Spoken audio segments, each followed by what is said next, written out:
दोस्तों, अभी हाल में ही इजराइल और पैलेस्टाइन के बीच लड़ाई चल रही है। ולעולם לא נסלח ולא ניתן לעולם.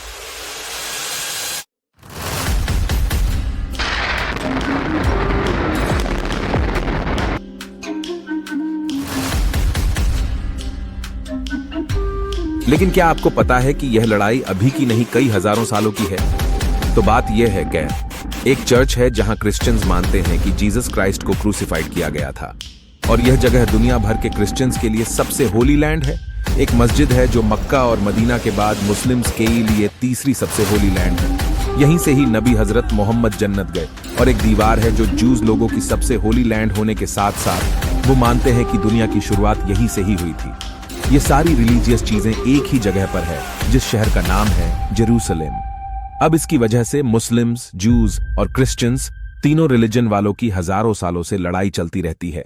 अब अगर आप इजराइल और पैलेस्टाइन का मैप देखेंगे तो आपको इजराइल तो क्लियरली दिख रहा होगा, लेकिन पैलेस्टाइन देखना मुश्किल है। इसमें जो हाईलाइटेड एरिया है उसको वेस्ट बैंक कहते हैं। इसमें जो ग्रीन एरिया है वो पैलेस्टाइन है। जी हाँ, यह है पैलेस्टाइन। ये बहुत से टुकड़ों में है और दूसरी साइड है गाजा स्ट्रिप, जो कि पैलेस्टाइन का ही पार्ट है। अब इस जेरूसलम का वेस्ट एरिया है वो पैलेस्टाइन के अंडर है, लेकिन इजराइल ने उस पर कब्जा कर रखा है। पिछले कई सालों से जेरूसलम में पैलेस्टाइन के लोगों को इविक्शन फेस करना पड़ा है। अब जो गाजा स्ट्रिप है उसमें बिल्कुल अलग कहानी है। इसमें एक अलग मिलिटेंट ऑर्गेनाइजेशन / पॉलिटिकल पार्टी है जिसका नाम है हमास।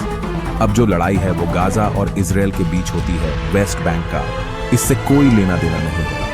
पहले यह इजराइल का पूरा इलाका पैलेस्टाइन का था, फिर धीरे धीरे इजराइल इसको ने कब्जा लिया। क्रिश्चियन के बीच जूस के खिलाफ काफी नफरत थी। ये नफरत इसलिए थी क्योंकि वो मानते थे कि जीसस क्राइस्ट को जूस ने क्रूसिफाइड किया था। 1800s में दुनिया में रहने वाले सारे जूस को यह लगने लगा था हमें एक अपनी कंट्री बनानी चाहिए। 1881 में जूस ने पैलेस्टाइन की तरफ माइग्रेट करना शुरू कर दिया। अब पैलेस्टाइन का एरिया ही क्यों चुना था? क्योंकि इसी जगह पर जूस की सबसे होली जगह। उस समय पैलेस्टाइन ऑटोमन एम्पायर के अंडर था।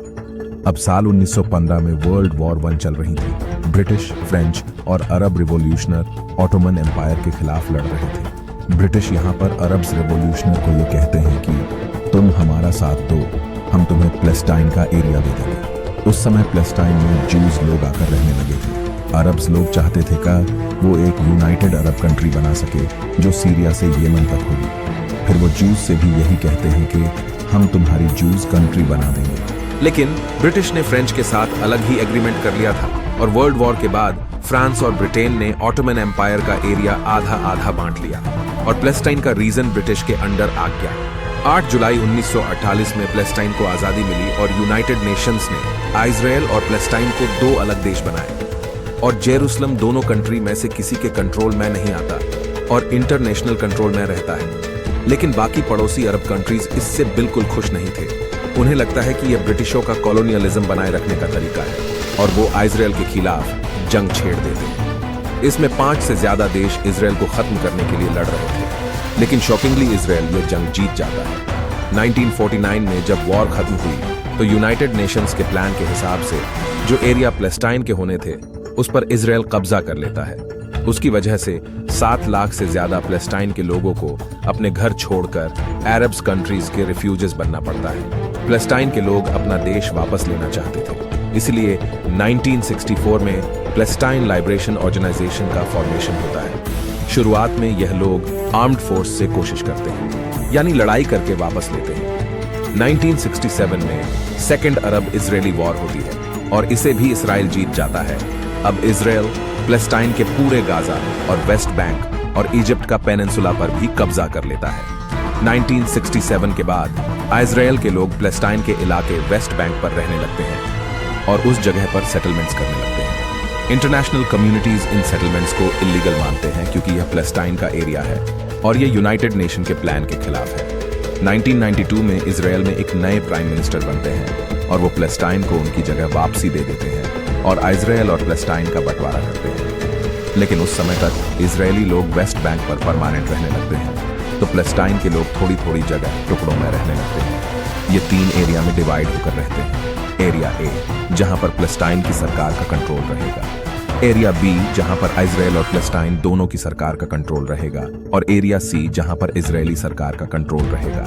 लेकिन इसके बाद हालात और बदतर होते जाते हैं और इजराइल के कट्टरवादी ज्यूज लोग अपने प्राइम मिनिस्टर की 1995 में हत्या कर देते हैं क्योंकि उन्होंने पैलेस्टाइन का सपोर्ट किया था।